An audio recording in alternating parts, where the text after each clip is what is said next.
Hello, everybody, and welcome back to another Eagle Forum Capitol Hill update. I'm Tabitha Walter, Eagle Forum's political director.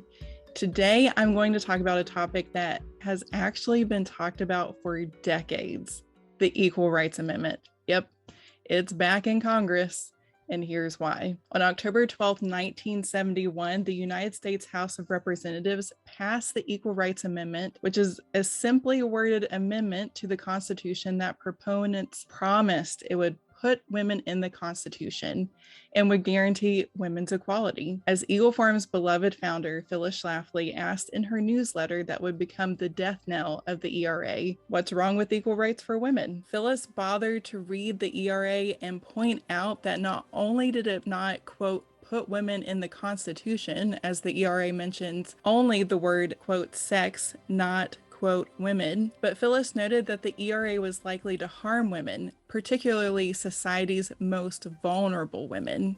Phyllis rallied thousands of women across the country who wanted to protect their biological rights to educate others, including lawmakers, on the consequences of eliminating distinctions between the sexes. This battle gave birth to Eagle Forum, and astoundingly, we are still fighting the ERA today.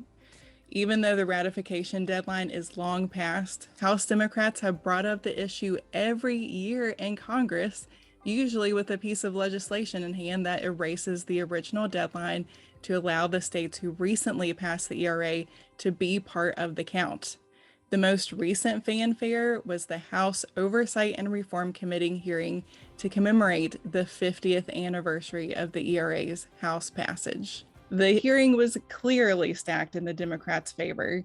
Not only were Republicans given short notice, but they also granted themselves 6 Democrat panelists. The Democrat witnesses were ERA Coalition President Carol Jenkins, Virginia State Senator Jennifer McClellan, actor Alyssa Milano, Georgetown University Professor Victoria Norse, Trans Latin Coalition President Bambi Salcedo, and Feminist Majority Foundation President Eleanor Smil. Their titles alone are indicative of where the feminists are pushing their agenda, and those are higher ed, politics, transgenderism, and Hollywood. Only one slot was given to a Republican witness. This has been a consistent problem since House Democrats took the majority. 2 years ago, during a subcommittee hearing on the same topic, Democrats awarded themselves 3 witnesses and 1 lousy Republican witness. That Republican witness expressed her support for the ERA at the end. Fortunately, Republicans were wiser and bolder this time. They chose Independent Women's Forum's senior policy analyst, Inez Stepman, who has been an outspoken opponent to every facet of the ERA and has actually been a guest on our Engage with Eagle Forum podcast. Her testimony and responses to questions were so rich in logic, data, and legal knowledge that it cut down every word from the left. Stepman discussed many problems of the ERA, from sex-neutral private spaces and facilities, men and women's sports, taxpayer-funded abortion, and a lot of other issues. In fact, we are already seeing that happen from lawsuits based on state-passed ERAs. When Representative James Comer from Kentucky asked Inez about the legality of the ERA, she responded with, quote, "Fundamentally, we haven't had a conversation about the consequences that we're talking about today with the ERA, because we have had the short-circuit 3-state ratification procedure. 62% of our electorate was either not of age to vote or not even born. For example, myself, the last time we had this conversation about the consequences. That bipartisan consensus about the ERA and its consequences dissolved precisely because we had a vociferous public debate in which lots of different states and all of our electorate and American women who make up the majority of voters were able to weigh in on whether or not they wanted to be treated like men in every single circumstance," end quote. Unfortunately, only 8 out of the 19 Republican committee members spoke at the hearing. However, the Republican members who attended the hearing pulled no punches. Not only did they hit on every problem of the ERA, but they also pointed out the hypocrisy of the left's rhetoric and inactivity on actual issues happening right now. Special kudos to Representative Ralph Norman from South Carolina, who highlighted the painful reality that those witnesses purporting to be fighting for women's rights were trashing the one country in the world that does the most to fight true injustices faced by women throughout the world. Norman decided to go off script and highlight the negativity that each of the 6 Democrat panelists expressed about our nation and questioned why anyone would want to come here.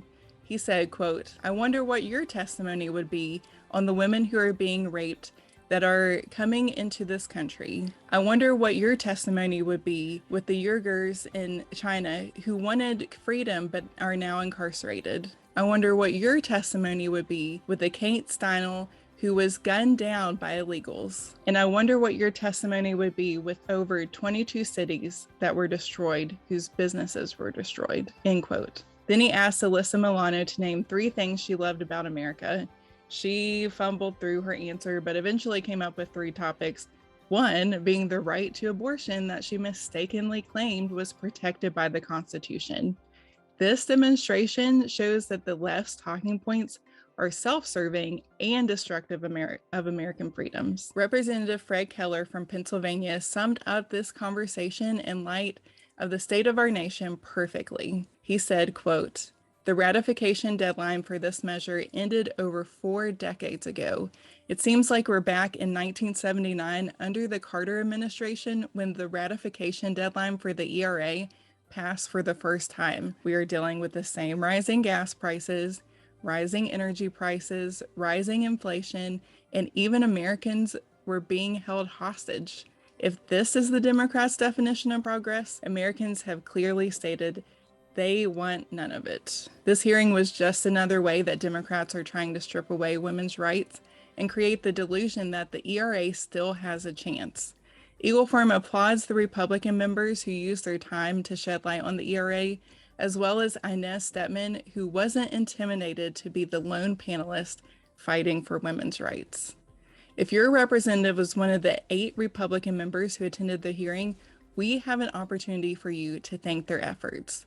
Those members were Representatives James Comer from Kentucky, Bob Gibbs from Ohio, Yvette Harrell from New Mexico, Glenn Grothman from Wisconsin, Clay Higgins from Louisiana, Ralph Norman from South Carolina, Fred Keller from Pennsylvania, and Andrew Clyde from Georgia.